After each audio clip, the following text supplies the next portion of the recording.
City Connection was originally an arcade game made by Jalico, and the Famicom version was converted by Tosei.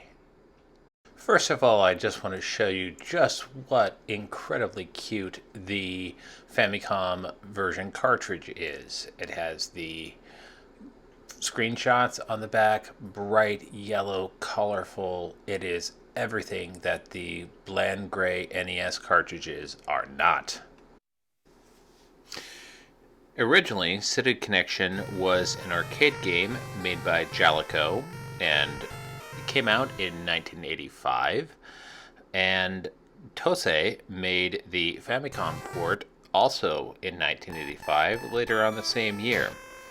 The American version came to the West on the NES in May of 1988. City Connection was recently re-released for the Nintendo Switch and PlayStation 4 in Arcade Archive City Connection. It's really quite awesome to see the original 16-bit game that this version was based on.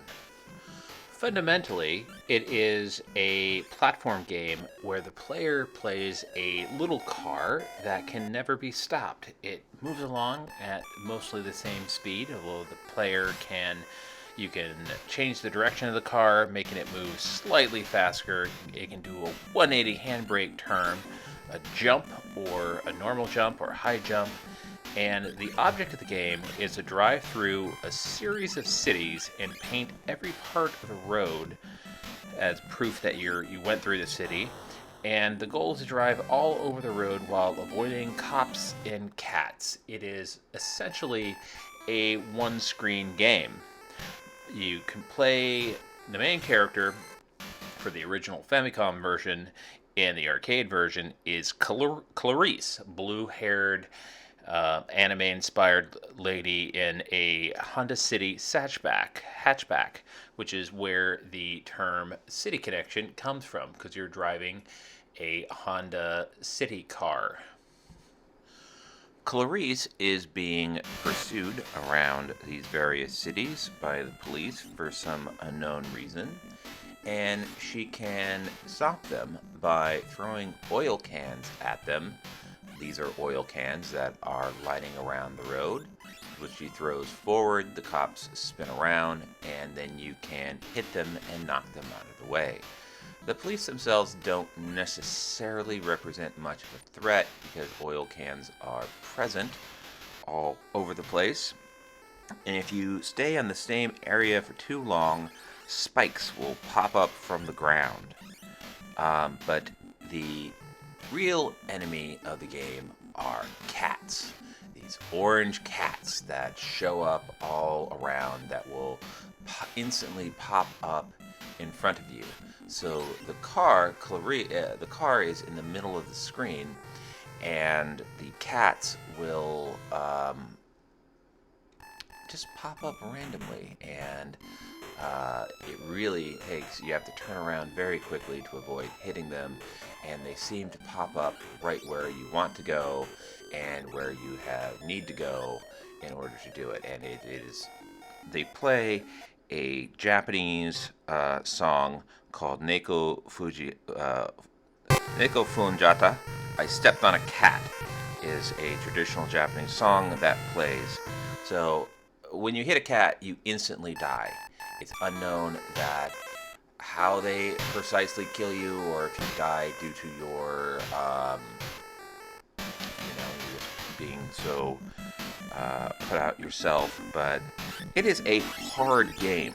This is a difficult arcade-style game, and no matter what, you always seem to hit the cats and get taken out. The city and there's no extra lives. There's no continues.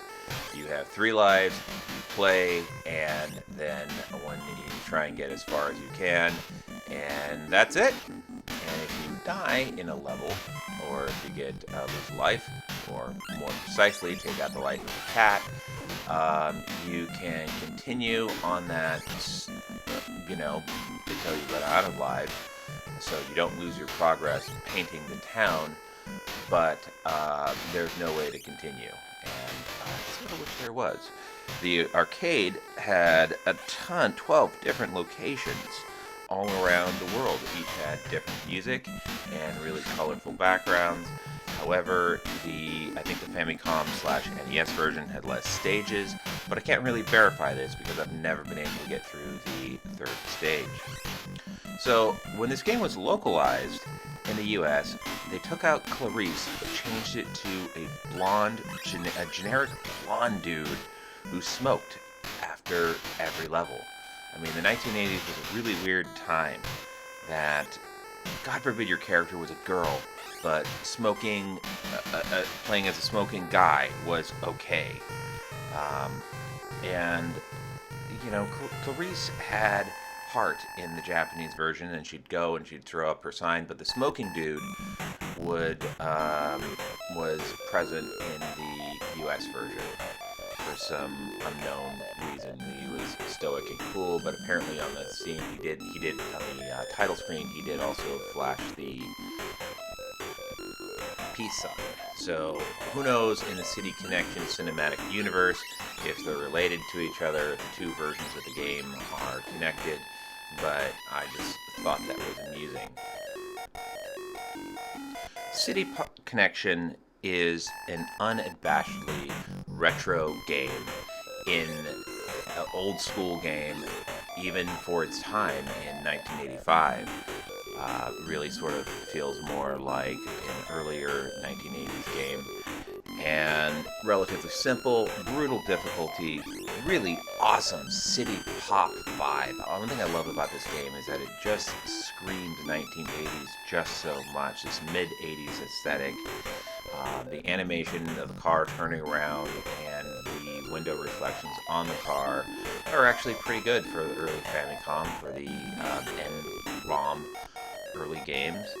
And it really possessed a unique, cute aesthetic that was entertaining to play, brutally difficult, made you want to put in another quarter, and it still has a huge cult following in Japan, where it became one of Jaleco's most successful games, and there's actually a trading company that publishes games. The guy who bought the publishing rights to Jaleco's old games actually called his company City Connection because he loved this game so much. There's also a balloon that floats around that you can get for points, but I don't think I've done it. I also think it's adorable that the cats have a little flag. I guess they're crossing the streets and waving the flag, and that's the reason why the cats are in the road. I can't quite understand why there's 4 levels or 4 platforms of cars, roads, and you have to jump between them. But one of the worst parts of the game is when there's 2 cats and you have to try and turn around. And the car does not stop on a dime. It can turn around, but there's a time that it takes to stop and get up speed. And you have to get up a significant amount of speed and hold the button up and hold jump up to jump to the higher levels. So you hit the button once, you do a normal jump, you hold up to do a high jump, and it's the high jump at full speed is what you need to ascend to the higher levels. So this is sort of a footnote. This is, especially in the West, it's not that well known. It's not Super Mario Brothers, but I greatly enjoyed City Connection, and that's why I made a video on it. I hope you enjoyed it.